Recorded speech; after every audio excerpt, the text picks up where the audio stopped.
The United States has sent more than $1 billion in security assistance to Ukraine over the last year, including anti-armor and anti-air capabilities, taking out tanks and planes and helicopters, with new shipments arriving every day. We, the United States, are also facilitating significant shipments of security assistance from our allies and partners to Ukraine. And the humanitarian front, we're working closely with the UN and humanitarian organizations to support the people of Ukraine who have been displaced by the violence in Ukraine. We're providing tens of thousands of tons of humanitarian supplies, food, water, medicines, coming via truck and train every single day. Yesterday in Poland, Vice President Harris announced an additional $53 million in additional humanitarian support to Ukraine. That brings the total humanitarian assistance to $107 million in just 2 weeks. We've joined this effort with more than 30 other countries who are providing hundreds of millions more. And last night, to their great credit, the Congress passed a bipartisan spending bill that included an additional $13.6 billion in new assistance to the Ukrainian people. And I look forward to signing that immediately. I also want to be clear, though.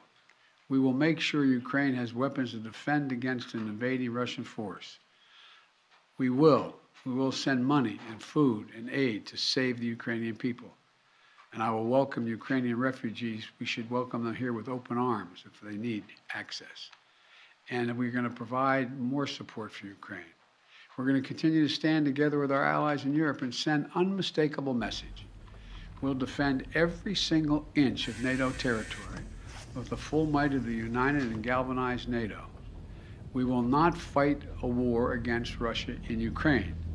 Direct confrontation between NATO and Russia is World War III, something we must strive to prevent.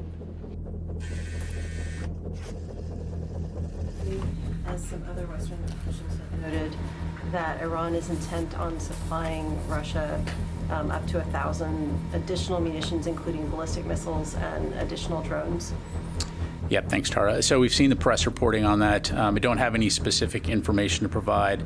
We do know that Russia has provided, Iran has provided Russia with UAVs, which we anticipate they'll likely seek more of those. We do have concerns that Russia may also seek to acquire additional advanced munition capabilities from Iran, for example, surface-to-surface missiles, to use in Ukraine. And so if we see Russia employing such capabilities on the battlefield, we'll certainly do what we can to illuminate that.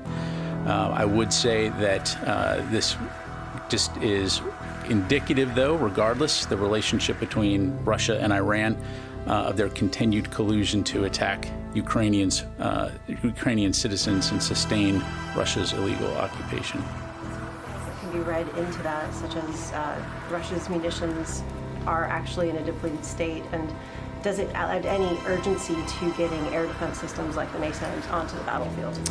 Well, I think it does speak to the state of Russia's munitions capability. We've said before that we assess that they continue to experience supply shortages when it comes to munitions, particularly guided munitions.